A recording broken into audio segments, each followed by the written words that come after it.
Welcome to 'Cause We're Nerds, the podcast that covers trends and new releases in comics, movies, video games, board games, and much more. I'm your host Caleb, and with me is my cousin Zach. You died of dysentery. The summer movie craze is here, and that means it's time for movie madness. From now until July, we'll be reviewing a newly released movie nearly every week. But with no major releases this week, we're taking a step back to discuss Us, the latest horror movie from Jordan Peele. What does it have laying in wait? Find out on this week's episode of 'Cause We're Nerds. Caleb, I'm glad you defined what movie we're talking about as Us, because for a second, I was a little worried you wouldn't, and our listeners out there would think we're just very introspective this episode. Let's discuss Us. Caleb, what's your favorite food? What is the meaning of life? Oh no, Caleb's tethered. I've been waiting for this. Well, I ain't really like Caleb anyways, so that's fine.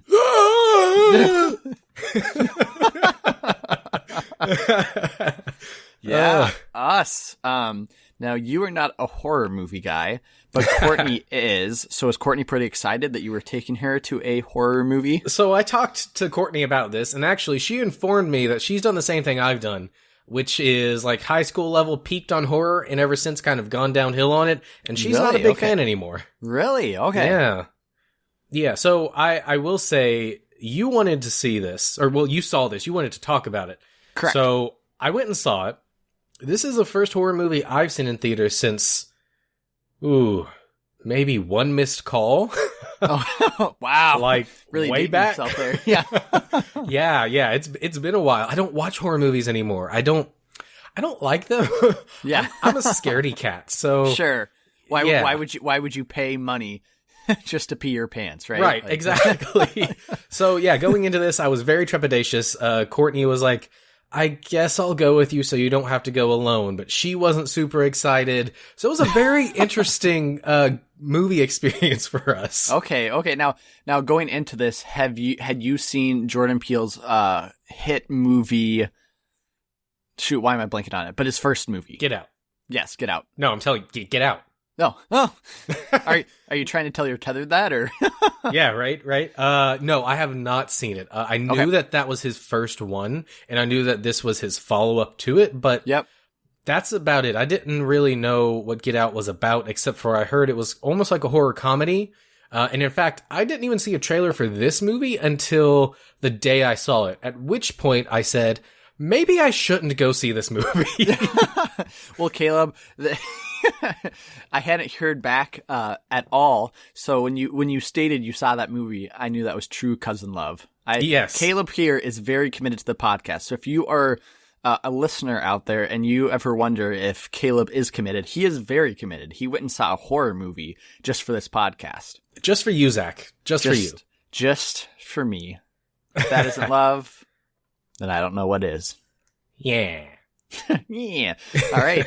Well, Caleb, since you freshly saw this, why don't you give us a synopsis? Long ago. Oh no. Okay, sure. Our listeners just dropped off. We have like 2 people now. All right. So the movie is about a family who goes to a summer home, and they discover that there are some creepy crawly people outside trying to attack them and get to them. And who are these creepy crawly people, and what do they want with them, and why are they there? And most importantly, why do they look like them? Dun, dun, dun. That's right. So it's kind of like a home the trailers show it as a home invasion film. Yeah. It's not really. It's not. No. So, this is a hard one to talk spoiler free and then spoilers on. I feel like, but I mean, we can kind of do spoiler free. We can do a brief spoiler free. Yeah. I mean, just briefly, Caleb, thoughts on this movie. I mean, returning to the theaters after years and years of never wanting to come back. Mm-hmm. How wet was the seat? What with what, Zach? Oh, no. No. Actually, I ended up really liking this movie. It's not the type of horror movie that I'm used to, and I appreciate that. One thing that this movie doesn't do very much is jump scares. Mm-hmm. And that's one of the reasons I hate horror movies, is because I don't like jump scares. Get me all the time. Even if I know it's coming, it still gets me. And so I don't like them a lot. In this one, pretty early on, you realize that it's not that kind of movie. It is a horror movie, but I would almost classify it a little bit more as a suspense movie with horror elements. One of my, I guess, favorite, a movie I like a lot is Disturbia with Shia LaBeouf, which is a horror light movie. It's a very suspenseful movie. It's a PG-13 movie. And so I would kind of describe this movie as that taken up to 11, I guess. So yeah, I liked it a lot. It had a lot more humor than I was expecting. Even though I knew that he had done Get Out before this, I wasn't really thinking about that as the movie was playing.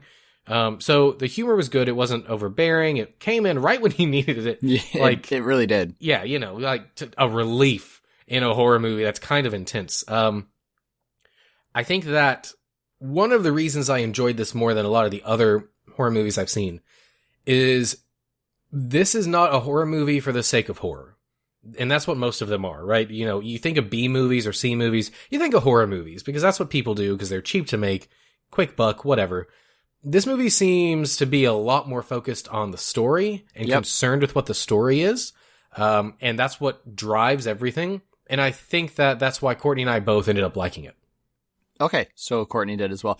Yeah, I am a huge fan of Jordan Peele. He, I would say Get Out is kind of the same. So actually, if you like this, I would highly recommend watching Get Out as well. It's actually probably less intense and scary than Us is. So that's kind of right down your alley as well. You know, when it comes to horror movies, I actually like ones that are more thrillers or I would classify them as thoughtful horror movies. Okay. A recent movie in memory that I've seen along those lines would be like It, about the clown. It wasn't. And you see what I did there? Yeah. What's up with all these vague horror movie names? I don't know. Us. The next one's gonna be they or them. There probably is a them. Yeah, there probably is. But it wasn't that scary. There wasn't that many jump scares. There were a few, but it was more the storyline, and just it being a little intense. Shoot, there's another recent one I watched. There is a movie called Them. It's from 1954. I knew it. The earliest atomic tests in New Mexico caused common ants to mutate into giant man-eating monsters that threaten civilization. Yep, that sounds about right. Yep.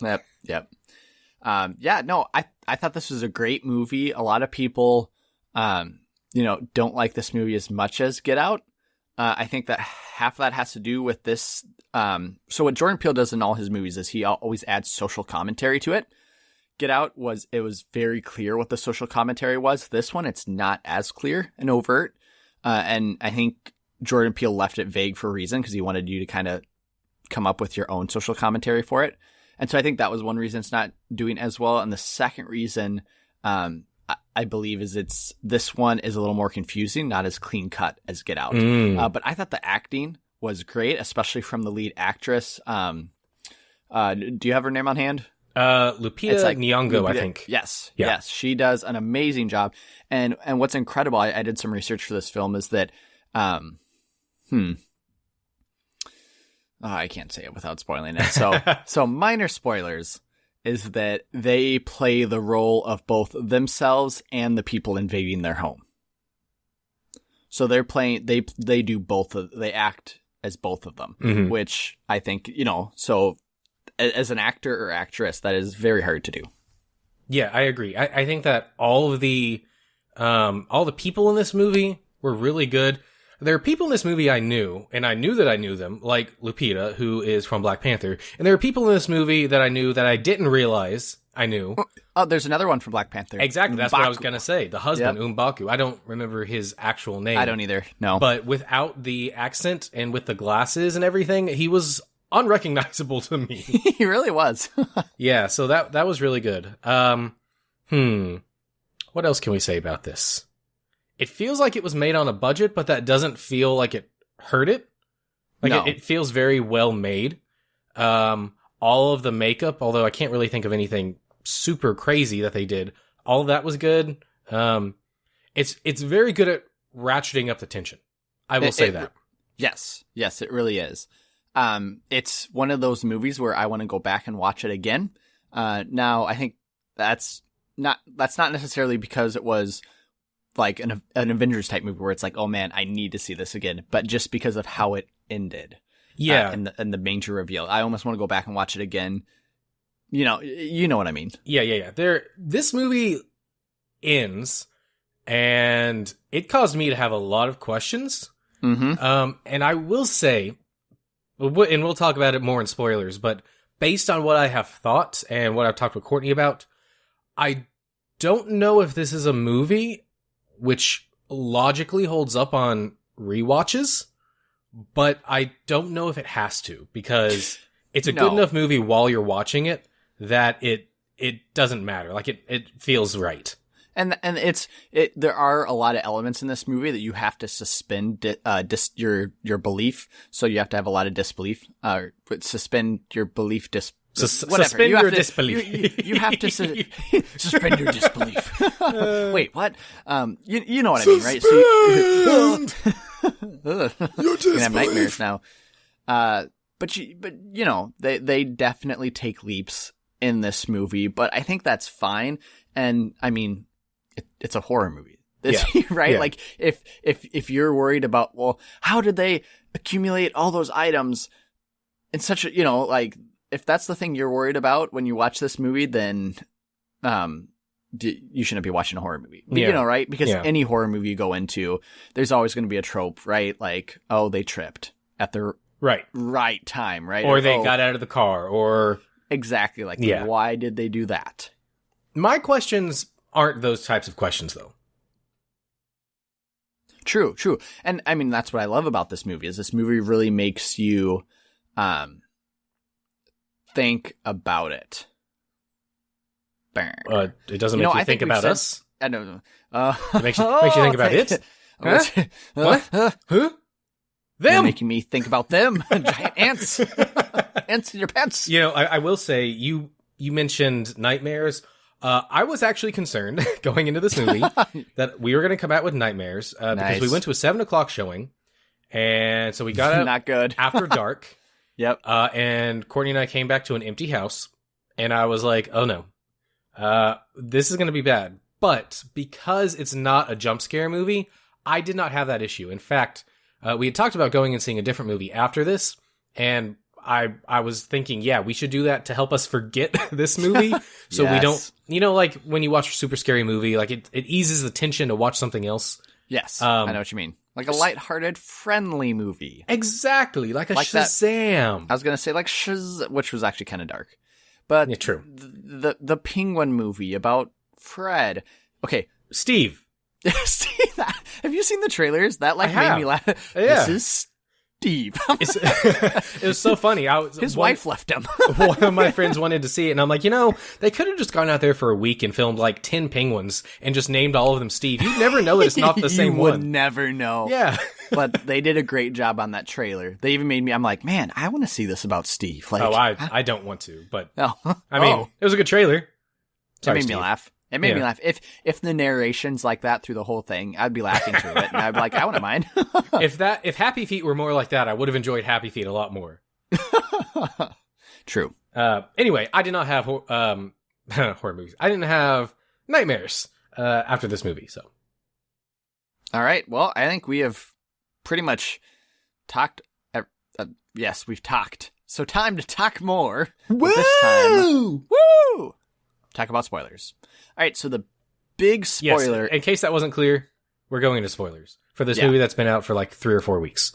So we're going to do a couple things. We are going to go into spoilers, and then after that, we're going to code another time in here about the spoilery spoilers that spoil the spoils. And then after we do that, we're going to spoil the spoils that we just spoiled. And then after that, I'm going to spoil Zach on all the spoils. And then I'm going to go mean? into his kitchen and spoil all of his food. I always spoil my food. Ew. What does that even mean? All right, so talking about us and meaning, what's the big reveal at the end, Caleb? The big reveal is that Zach was in the movie the whole time. No. The big reveal is that the main character, Adelaide. Is what? it Adelaide or Adelaide? Something like that. I don't know. It was really Adelaide. hard to get the names in this movie, to be honest. But she was switched as a young girl with her double. Yeah, that's right. So the home invasion, and I'm sure it shows it in the trailers. I haven't watched the trailers. Is that they get home invaded by themselves, and so the whole movie is about them trying to survive. And at the beginning of the movie, kind of how the movie opens up is that you see Adelaide, who is at a pier with her family, or her mom and dad, and then she goes down into a Merlin's or something forest, basically a mirror maze, and kind of you would see at a carnival, and she sees somebody that looks like her. Well, come to find out at the end of the movie that was basically her tether. So the whole idea in this movie is that there are individuals, your tether, which is basically it's like a clone that lives below ground. So it was part of a government experiment. They basically cloned, and this part it was a little vague on if they cloned everybody on Earth or if they just cloned everybody in this area or region or pier. I wasn't really sure. There's something somewhere in the movie that made me think it was all Americans. Yeah. I mean, and the way it opens up too, it talks about how there's like thousands of underground tunnels that aren't used. So with the idea that they actually are used and are all linked. Anyways, and so everybody has a tether, and so the government made these tethers to see if they could control people above ground. And in reality, what happened is that people above ground started controlling the people below ground, because the people below ground, your tether, didn't have a soul. So you were doomed to basically live out your life as a copy of the above ground, copying every emotions and act that the person above ground was doing with what you had. So, for example, everything you ate above ground, your tether below ground just eats rabbits. And then I think Adelaide, remember when they first sit down in the living room, she kind of explains this. Because then she said everything above ground, like if you got a bunny, for example, well, they only have like sharp and hard things down there. So you might be playing with like razors. So that's kind of the first big reveal is that tether. But then you come to find out that this whole time we have been following a tether. Is that at that age, I think she was 8 years old, maybe? Yeah, something like that. Yeah. Is that her tether choked her, drug her back down to these tunnels, handcuffed her to the bed, and then came back up. And so this whole time, Adelaide is actually a tether. And Red, which is like the copy of Adelaide, is the true girl. Yep, pretty much. All right. I've got questions, but do you have other stuff you want to say first? Let's dive into that. I thought that was a really good reveal. It shocked me, but let's go into your questions. All right. I thought it was a good reveal. I think it was unnecessary. Okay. Because it opens up far more questions and plot holes than there would have been otherwise. Sure. All right. So, question number 1.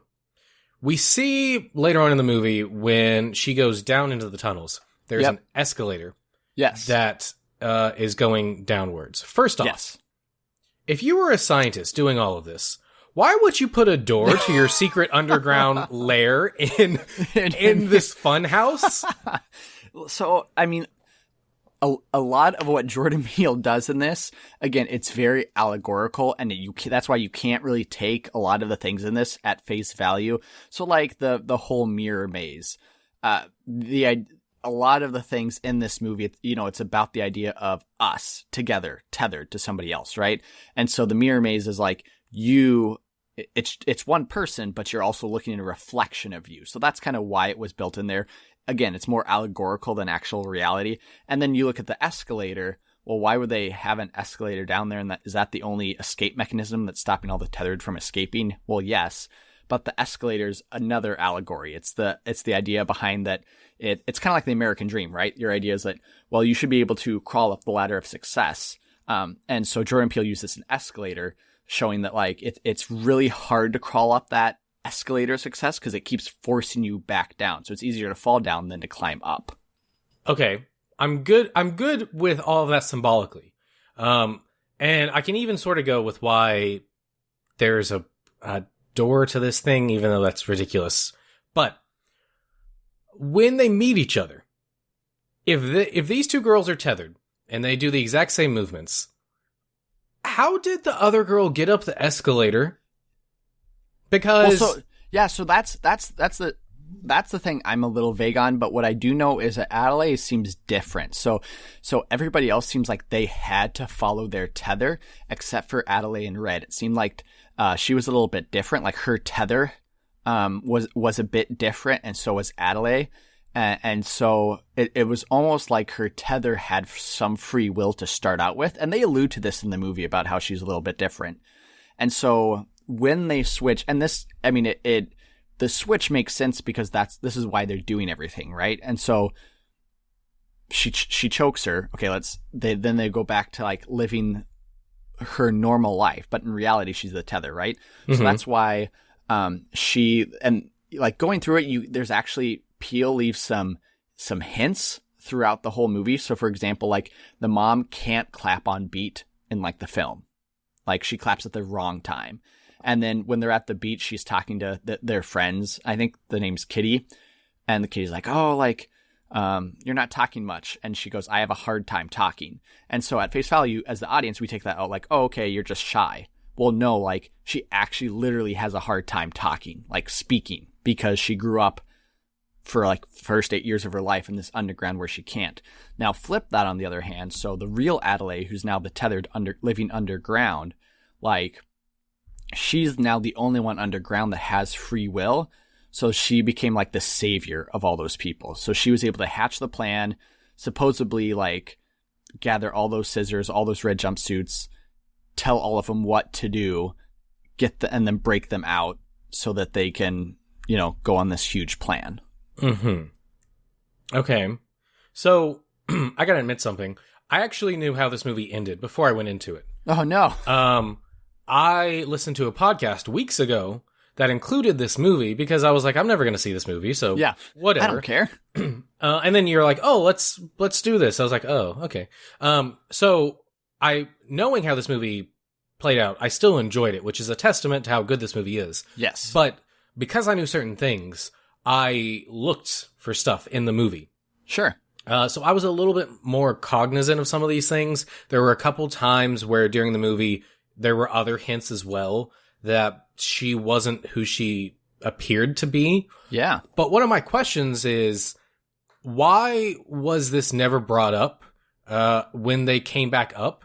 The girl, whatever her name is, Red, the fake Red, I guess, the one that was put down in the tunnels, sure, comes back up and she gives this very vague story explanation.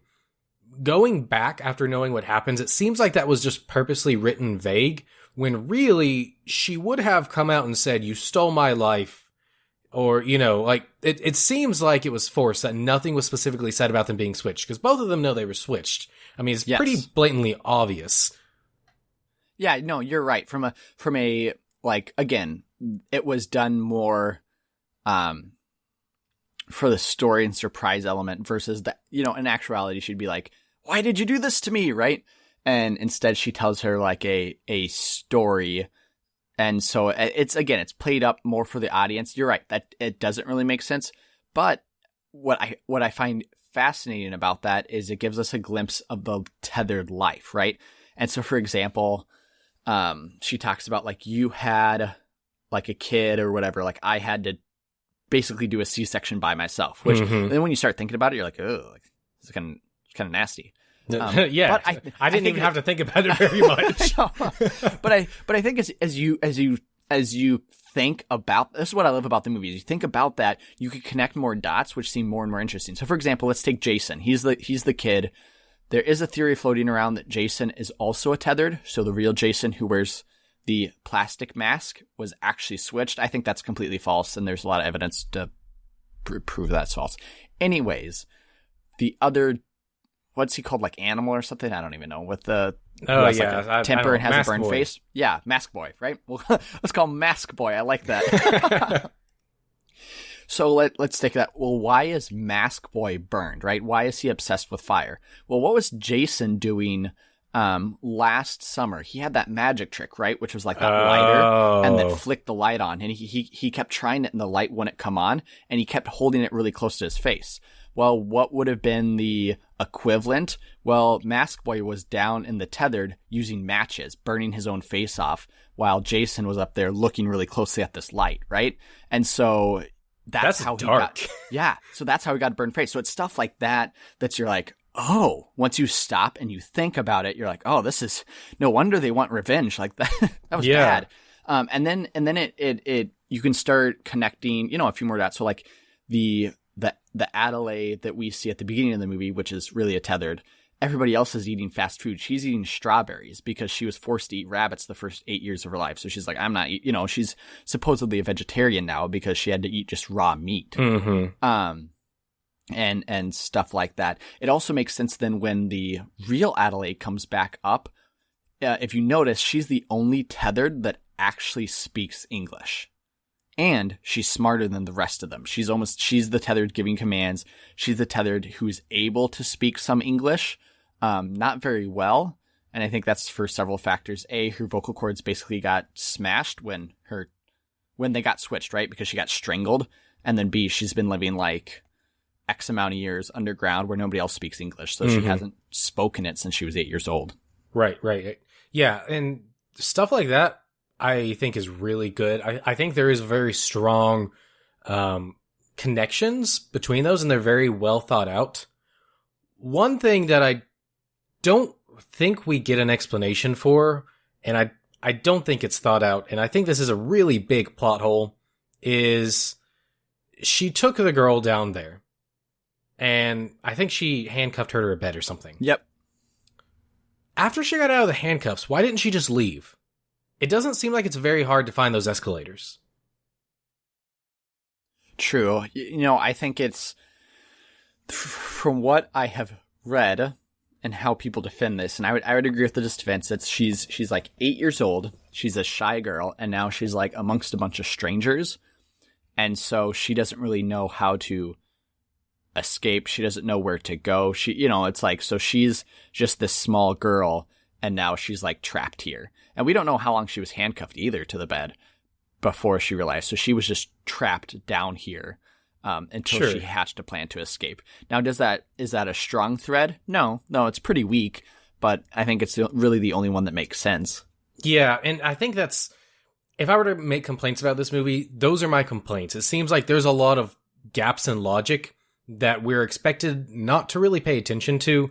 And as I said, they don't really change the quality of the movie, but I would have appreciated just a little bit more so that those gaps aren't there, because they seem pretty obvious once you go back and look at the movie a little bit, like there's nothing you have to look too deep into.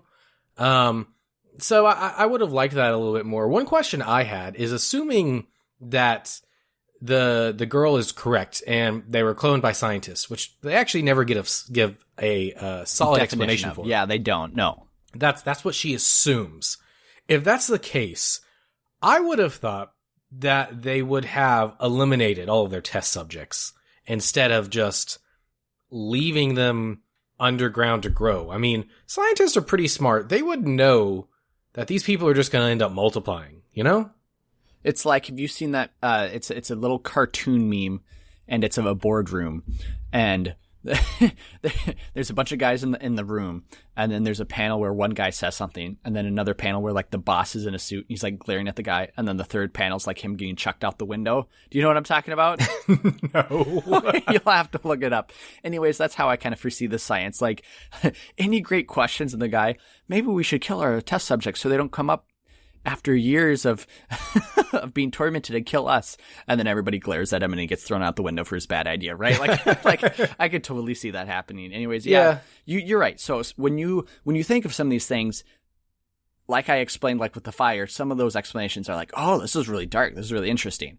And then when you think of other elements, you're like, well, that doesn't really hold true. So I think you're right, Caleb. That's some of my complaints too, is that not all these threads are, I think, thought out. I think you have to suspend your belief on some of them more than others.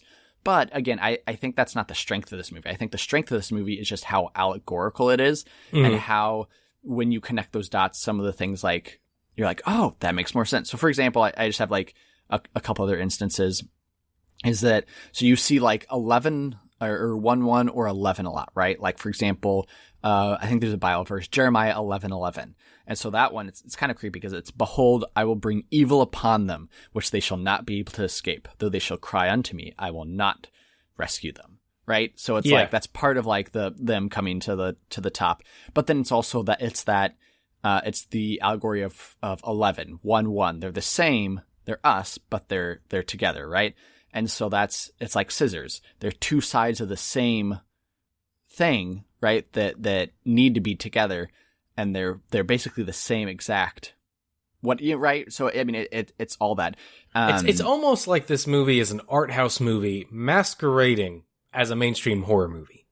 It is, because on top of it, what Peele likes to do is he always uses social commentary. So what is a social commentary to this? I think there's a couple elements. I think one of the biggest is the indication of Hands Across America, which in the beginning of this movie, that was the last kind of trailer that Adelaide watched before she went down to the pier, right? Was this Hands Across America, which was an actual movement in like 1986.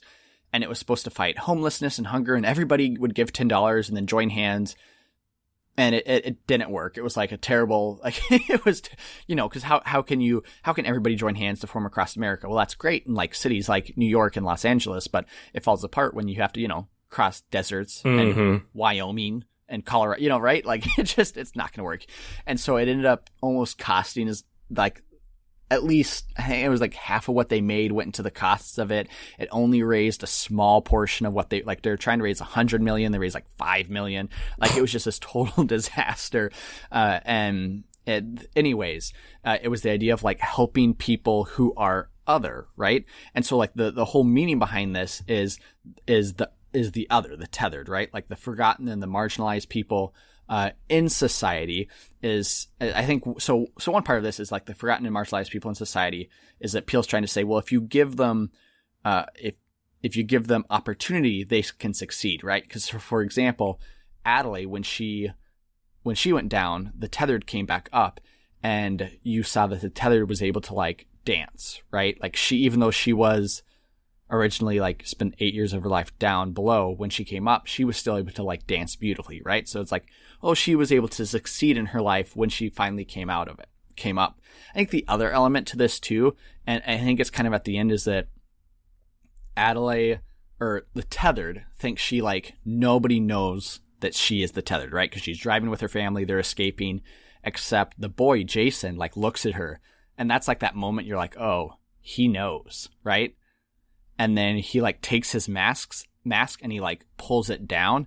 And I think part of that too is like the idea that it's us, right? Like the monster, like we are almost the monster as well, which is the idea of like the tethered. Like, yes, we're great, but we can also like do bad to our own other humans, right? And so the monster is us, which is why it's named that movie. So I think it has a couple social commentaries. I think Peele actually came out and says he won't state why he made the movie because he wants people to come to their own understanding of it, which I think is kind of interesting. And another thing you said, the monster is us. Technically, both of her children are part like tethered people, because she's a tethered person, her husband's not. So maybe they also have a connection that others don't. Yeah, I mean, and when it comes to like the tether, that's some of the stuff I couldn't figure out as well. Because it's like, so for example, like let's take the father, right? Like he was trying to be brave at the beginning. He was like kind of a total wuss, right? Like he's like, I'm going to come out there with a bat, and then he'd run away. But the tethered dad, like he wasn't afraid at all. Like he was like strong. He like came in and like broke down the door, right? Like he didn't care. So it was almost like the better version was like down below. And it's the same with the high school girl, right? because she was going to try to be a runner. And early on, the dad, while they were sitting at the dinner table, was like, well, you need to run in the sand. Like, that makes you faster. Like, you need to just try running. And the tethered down below was a lot faster, which makes me think, like, was she somehow, like, going up to the beach and, like, running in the sand? Or, like, or, you know, like, how did the tether become faster than the one up above? If they were never, right? Stuff like that. I took it as they were all enhanced. Like, I thought they all were stronger than a regular person. Okay. I mean, I could be wrong, but that's what I was reading into. That would make sense. That would make sense that they were the enhanced version of themselves. Yeah. Interesting. And, you know, there's all kinds of logic stuff around here. Another one is that the logic falls down when you look at the children of the tethered people and the children of the people above them. They're not gonna look the same. That's just exactly right. Like, you can't. Yeah. I mean, it's part of, like, how did they clone these people, right? So it's like kind of the science. Again, you have to disbelieve. It's more allegorical, and there's, like, a ton more allegorical things. For example, as the at the end of the movie, when she goes deeper and deeper into this cavernous cave, which she grew up in, Red, right? She goes down to find the real Adelaide. You see more and more rabbits, and again, you could say, well, it's because the rabbits are just breeding rapidly. But it's Peele's way of saying that she's getting deeper and deeper into the rabbit hole. Rabbit hole. So she's going deeper and deeper into that as well. And then there was something else I was going to say. Oh, another interesting thing, too, is if you watch the movie, look at who the tethered basically are allowed to kill. They only kill the people up above, like their doppelganger. I think the only exception is we see the daughter, that when the guy, like, yells at her about being on the car, we see the daughter go after him, but we don't see her kill him. As best as I can tell, she, like, snipped off his balls or something, but that's about it. I thought she just slashed his leg. Or she slashed his leg, right? Like, but I don't think she kills him. So it's like the only person they're allowed to harm is the person that's above, that's like their individual. I see what you're saying, but because if you notice, like, the white family, the white family friends, right? Yeah. Like, their tethered had every opportunity to kill the other family, and if they were if they were told you just kill whoever you see, then the movie would have been over. But instead, like, they tied some of them up, they played with some, like, they didn't just kill them. They kind of tied them up, secured them, and then did their own thing. Yeah, but I still think that they were chasing after them to kill them. Between that and the younger girl, and I mean, maybe, but it certainly seems like they wanted to kill them. Agree to disagree. Okay, final kind of horror thing where you're like, ugh. So Kitty, the white friend, right? It's like when they're at the beach, she's talking about all the plastic surgeries we've gotten, and she's like, oh, just a little bit at the time. Well, when you see her tether, if you look on the side of her face, there's a bunch of scars. So while Kitty, the real one, was getting plastic surgery, the other one had to take a scissor or, like, a scalpel and start, like, cutting up her face. Ugh. Which is like, ugh. I know. So, and then, I mean, the husband was just drunk all the time. So I guess that wouldn't be a bad tethered life. You're just stumbling around.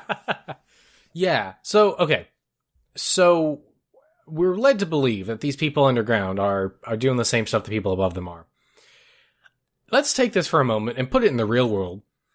Everyone down there would be a broken mess of people because they would be running themselves into the walls and breaking their arms and their legs and their heads and just killing themselves. I think part of that is they copy what their above ground person is doing with the room they have, right?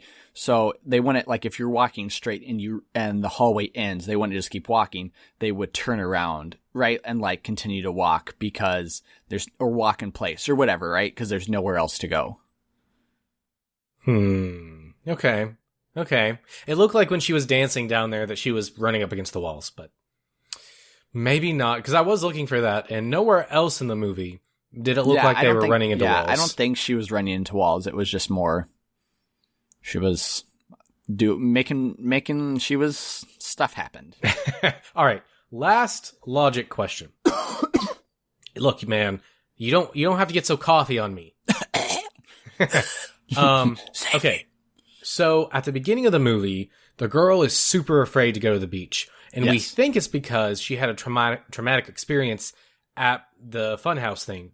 Yep. But her experience there actually was not traumatic at all. So why is she so fearful to be there? I think she's fearful of she just doesn't want to be close. I mean, she knows that entrance. She knows that her counterpart is trapped down and has free will. And so I think she just doesn't want to be close to that area. She knows what happens and she knows what she did. Right. So it's just more like, well, you just wouldn't want to go near that area. Yeah, I mean, I get that. I guess her panic seems far more exacerbated than what I would think someone that just doesn't want to be there is. So, like, that felt a little out of place for me thinking back on it. Well, and I think coincidences keep happening, right? And so her big thing is like, oh, coincidences keep happening. That means like that, like a coincidence happened, which is how we met and how I decided I'm going to choke this little girl and bring her down and I'm going to come up, right? Like, so if coincidences keep happening, then like she's going to come back up to get me. Okay. I could go with that. But you know what? Overall, I thought this was a good movie. Super interesting. I love the twist. I love the different elements. Again, not all of them hold really strong ties, but I think enough of them do that it's just one of those movies that when you leave, you'll be thinking about it for some time. 2 thumbs up. Okay, Golem. That's not Gollum. Zombie. Gollum. What does Gollum even sound like? My precious. Pretty much. All right. Well, nice. Zach, is that all you got for this? That is all I have. How about yourself? That's it. Which means... Although, I will say one more. Wait.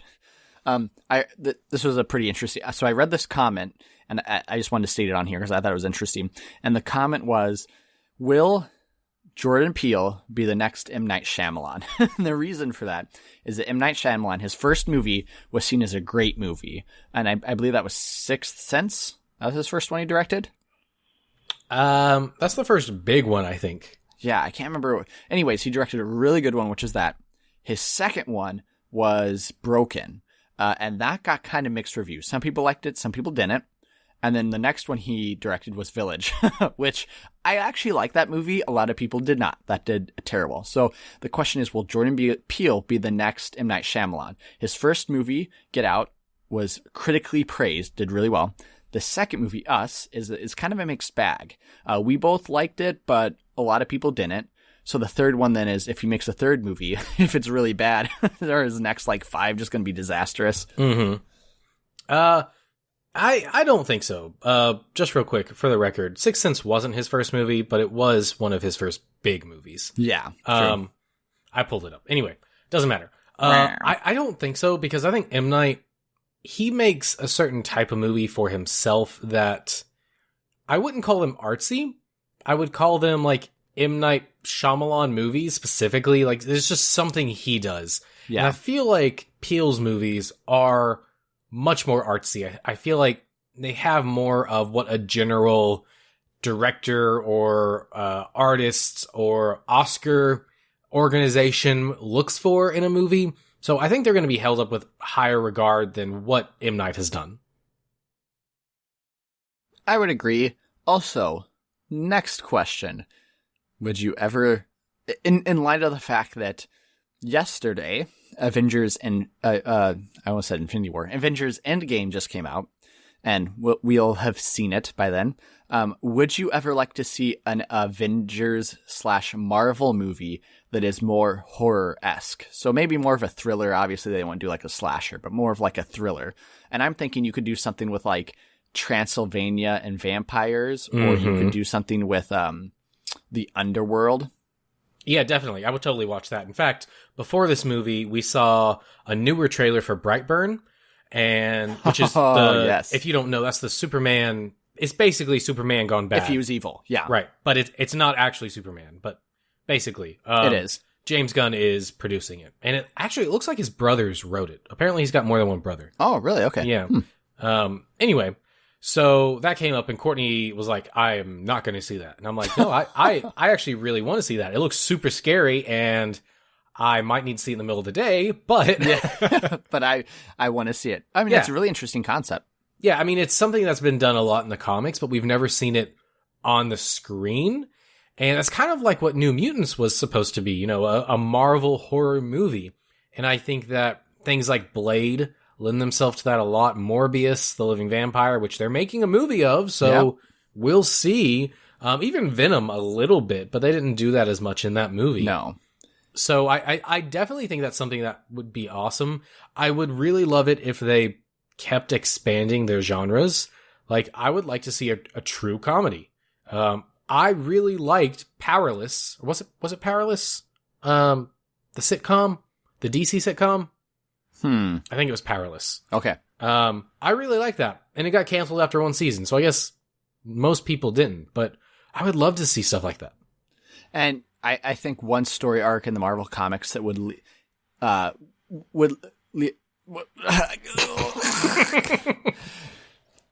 one story arc would be Marvel Zombies. And, you know, I don't think that'll ever come to the big screen, but with Disney Plus, what I love about Disney Plus is I think it opens up to stuff like that could happen. Now it might be animated, which, again, animated would be fine, but man, would I love to see, like, Avengers 7 Marvel Zombies. I mean, by the time you get then, you'd know that, like, okay, the Avengers are kind of going down the hole once they turn zombies, but, like, but that would still be kind of sweet, I don't know, to see. I agree, and that is one thing I love about those about Disney Plus as well, is the opportunities.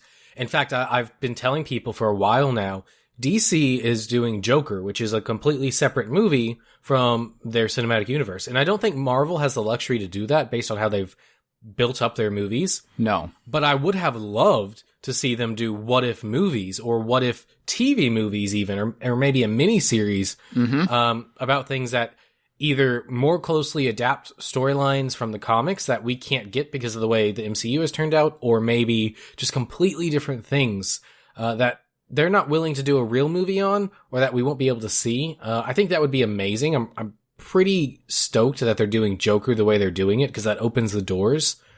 But knowing Marvel, I don't think they're going to do it except for that animated show. Yeah. And I mean, the animated show seems like it has kind of some tie-ins to the MCU, but obviously it's animated, it's different, but it's still cool that we are getting a what if. Oh yeah, definitely. I've always loved the what if stories, at least the thoughts of them. I haven't read too many of them. Most of the ones I want are hard to find, but yeah, good stuff. What if Spider-Man had 8 legs and didn't shoot webs out of his hands, but shot webs out of his butthole? Like a real spider. Spider-Man. That's a lot of constipation. Webbing his hole like a spider can. Okay, well, that was that, and this is this. It's time for What You've Been Up To. So, Zach, what have you been up to? Dun dun dun dun dun dun dun dun dun dun dun dun bum bum bum bum bum. I have finally caught up to GOT. Woo. You might not have been able to tell from my amazing humming abilities, but yes, Michaela and I caught up to season 8. Watched the first episode of season 8, and then last night I was actually over at your cousin's house, my brother's house, to watch the episode 2. So are you Blaine's Place? Yes. Okay. Are you caught up? No, so I haven't seen the one that aired last night. I wasn't sure. We have HBO Go, and I wasn't sure if you could watch it as it's airing. I found out last night you can. But as I was going to say in a moment, I guess I'll say now, I had just finished Civil War, and it was 9:30, and I saw that the episode was over an hour long. I was like, no, I've got to get up at 5:30 in the morning. I'll go to bed. Well, it's so technically it's not over an hour long, but if you do watch like the behind the scenes stuff, then which we do. Which you have to. You almost have to. Yeah. It is great. Have you read anything about it? No. Okay, I'm not gonna spoil anything. It's great. We're gonna watch it tonight, actually. Okay, yeah, it's definitely great. So season 8 spoilers just for episode 1, since Caleb's watched that. So GOT spoilers right now. I liked episode 1. I liked that it was, I know a lot of people say it's slow, but episode 1 gave a lot of character building. Mm-hmm. And do you know anything about the 6 episodes? And I don't mean like spoiler stuff, but like, I know that the last several are very long. yes. That's about all I know. Okay. Do you know something? No, I don't. All I know is that in one of them they filmed like a big battle. Like apparently it's the Oh, yeah, I mean, I yeah. assumed. Yeah, apparently it's the biggest battle in cinematic history, is what I saw, because with how many actors and actresses and whatever it took. Yeah. And so I thought whenever that comes, I'm like super looking forward to it. And so with the fact that like, okay, this season, I think there's only 5 or 6 episodes. I can't remember how many. I think there's 6. Okay, 6 episodes. I like that the first one was slow. It reintroduced us to all the characters that, I mean, the show's been stopped for what, 2 to 3 years now? About 2 years, yeah. Yeah, so it reintroduced us to a lot of the characters and where they're at, and gave us a few reunions that we needed to see. Definitely. I should have watched the recap that they put out before I watched this, and I didn't. And so I had kind of forgotten where a lot of the people had been because it had been so long. And I talked to one of my friends, and he was like, it was okay. Nothing happens. And I just gotta disagree. Like, I get what he means. Yes. There's no action in the first episode, but part of what makes Game of Thrones is when there's no action. And when you actually look back, most of Game of Thrones is not action. No, it's political diplomacy. Intrigue and character development. Exactly. And I think this first episode was rich in that, and with characters that hadn't seen each other ever, or had not seen each other in a long time, or had various connections. I mean, one of my favorite moments in the whole thing was when Sam found out about his family. Yeah, that was awkward. Well, at least my brother can take... It's like, well, oh, and Sam. I burned him too. You feel so bad for Sam. He's like the best guy in the show. Oh, yeah, he is. And it just, nothing ever works out for him. And I thought it was a great first episode. I know it wasn't super long. I know it wasn't super full of action, but I saw a little bit of one headline about last night's episode. Sure. Which I didn't mean to see. So I think I have a sneaking suspicion of what's going to happen when I watch it tonight. What was the headline? So what I think...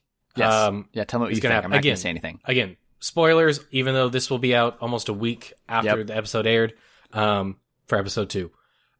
It sounded like the White Walkers made it to Winterfell. Sure. And I'm assuming either it ends with that, or that comes sometime during the episode and there's a battle. Or maybe they run, I don't know, maybe people die, something like that happens. Something happens. Yeah.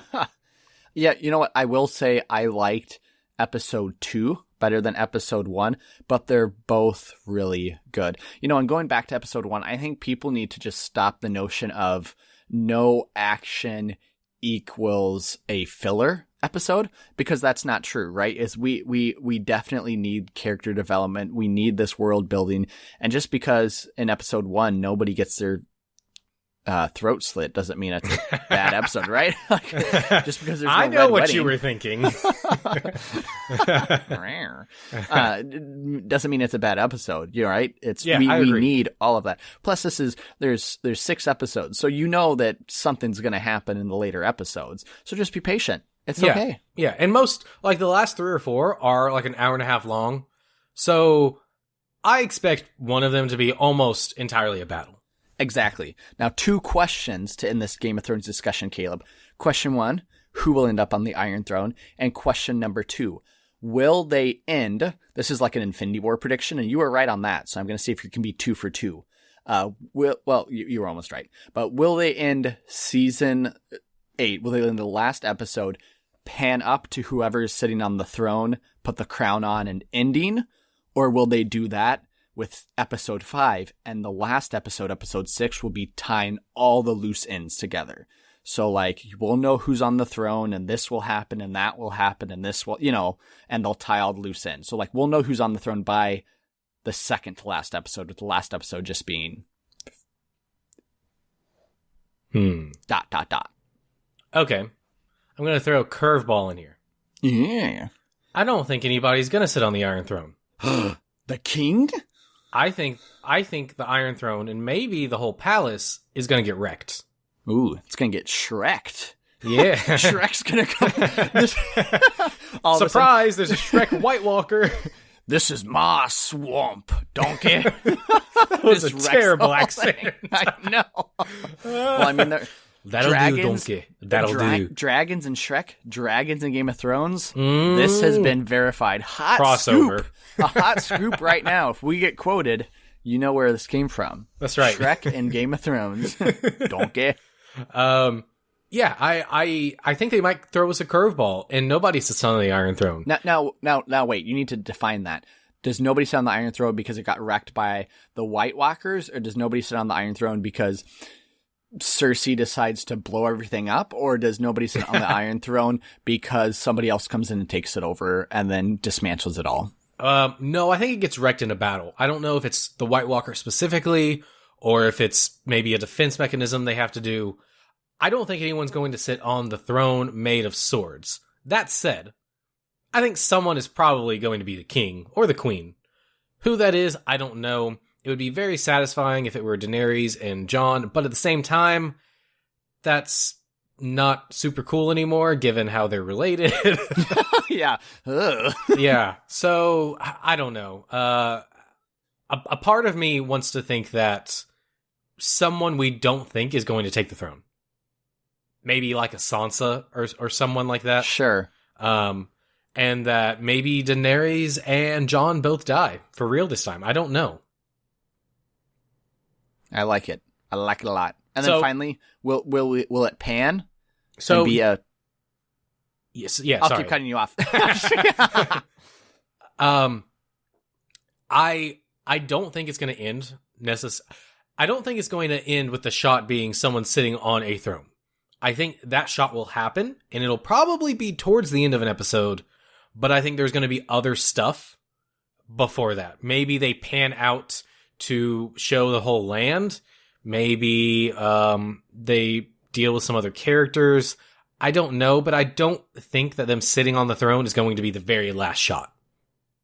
Sure. Okay. So maybe an Infinity War situation where you see a little of the aftermath or a little of the, some characters say goodbye, some characters actively say goodbye because it is HBO and, the end. Sure. Or actively say hello. Hello. Oh. All right. Well, that is a long, drawn-out discussion of GOT because that is what I have been up to. Literally, I've just been we've been binge-watching episodes. So we binge, in 2 weeks, season 6 and 7. It was the greatest. Wow.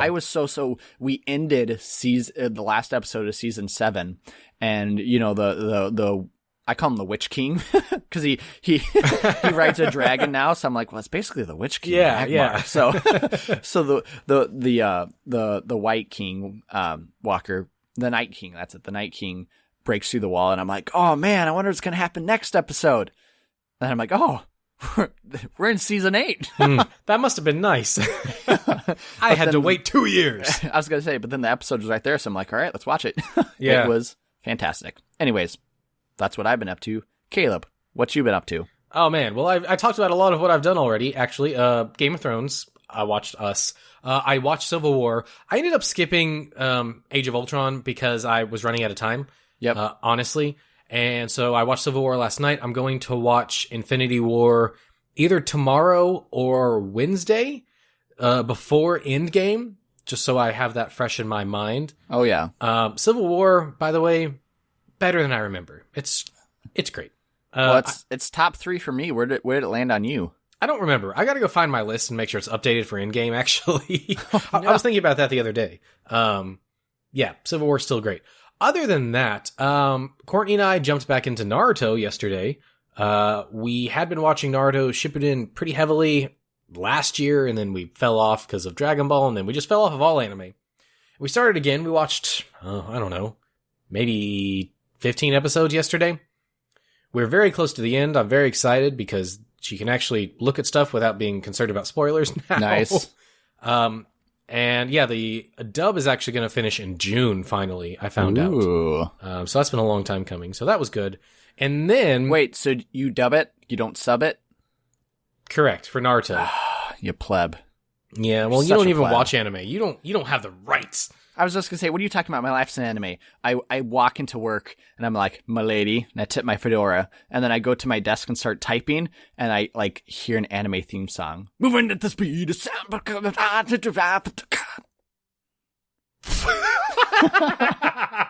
That sounds like a terrible anime. It is. 'Cause it's my life. Oh, no. Oh, no. My That life just as a went very- teenage anime. That just turned very dark. So other than that, I flew out to California last week for a conference, and so I watched a bunch of movies on the plane. Nice. Most of which don't really pertain to nerdy stuff so much. I watched Vice, which I actually didn't care for too much. That's the one about, Dick Cheney, right? yeah, Dick Cheney. I just forgot his name. Wow. Bruce Wayne. What is his name? Dark Knight. Batman? Mm-hmm. It's What's the actor's it's- name? Oh. Christian Bale. Christian Bale. Christian Bale. Christian Bale is phenomenal in the role. You can't even tell it's him most of the time. But the movie as a whole, Did he gain a bunch of weight for that? I think it was a combination of gaining weight and probably makeup. That's impressive. Yeah, it looked really good though.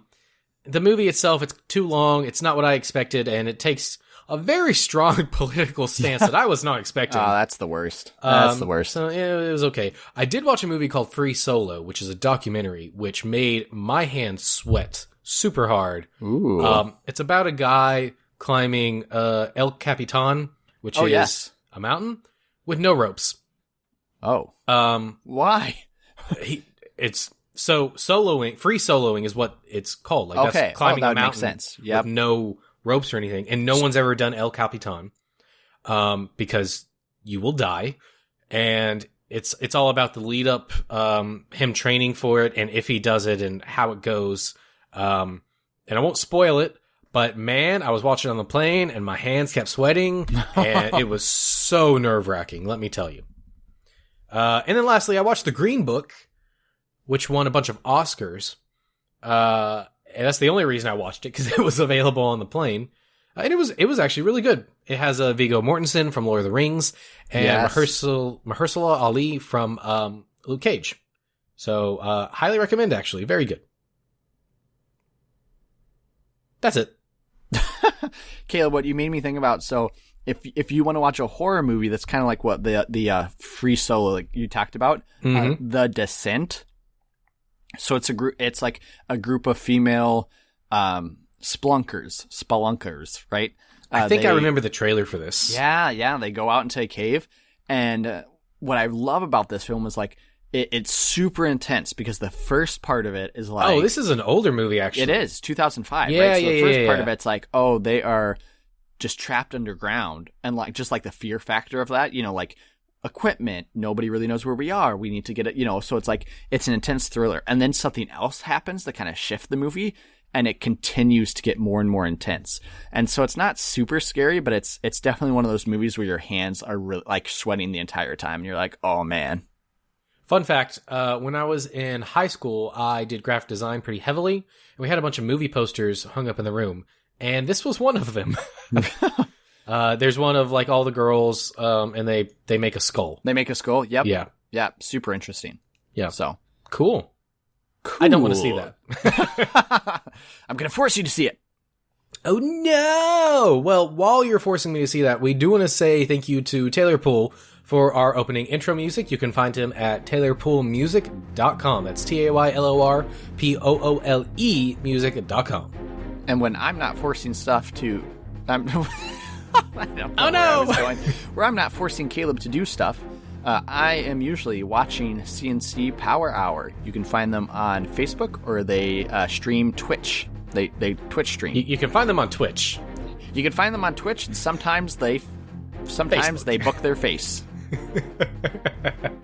Magic the Gathering, video games, other stuff maybe, sometimes. Who knows? Forcing Caleb, all of it. Oh yeah, he did try to force me to go to a pre-release this weekend. Told you. Pre-releases are actually great. If it's a pre-release where you can just open, like, pack fresh, do it, because then everybody's basically on an even playing field. Yeah, but the issue is it goes super late into the night. They don't start till 12, till midnight. Oh. And then I'm just ruined. Oh, and that's true. My birthday's this weekend. Happy birthday! And thank you. And we're going to Renaissance Festival on Sunday. It's going to be a good time. Nice. Also, check out our website, causewe'renerds.com, where you can find every episode and more information about us. And rate us 5 stars, or a tethered will come and take your place and do it for you. Do it! Thanks for listening to 'Cause We're Nerds. Stay up to date with all the nerdy news and podcast drops by following us on Facebook, Twitter, and Instagram. You can also leave us comments and feedback at causewe'renerds@gmail.com. That's CUZWERENERDS@gmail.com. And as always, if you enjoy this podcast, we would love it if you could leave us a 5-star review on iTunes. Next week, we're in the Endgame, as 11 years of storytelling comes to a close in Avengers Endgame. How can the movie possibly be a satisfying conclusion? Will Thanos remain victorious? And which of our heroes will take the fall? Find out on next week's episode of 'Cause We're Nerds. And as always, stay nerdy. Mordor.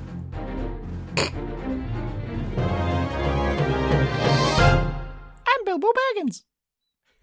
That was our 70th episode. What?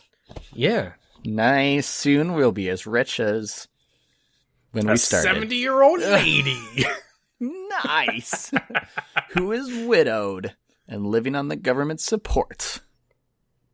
But her husband was rich. Nice. Yeah, But he she had gold lost teeth. it all by gambling it away. Oh, but then she found another man and married him, and then he died. But then he died, and he was really broke the whole time. Oh, no. Will Zach and Caleb ever get rich? Probably not, but find out on next week. Next week's episode of 'Cause We're Nerds. All programming is provided by... We cannot get sued. Please call it if you have any things. Bye. Any references to real people was strictly fictitious. Pow! All right, I'm going to stop.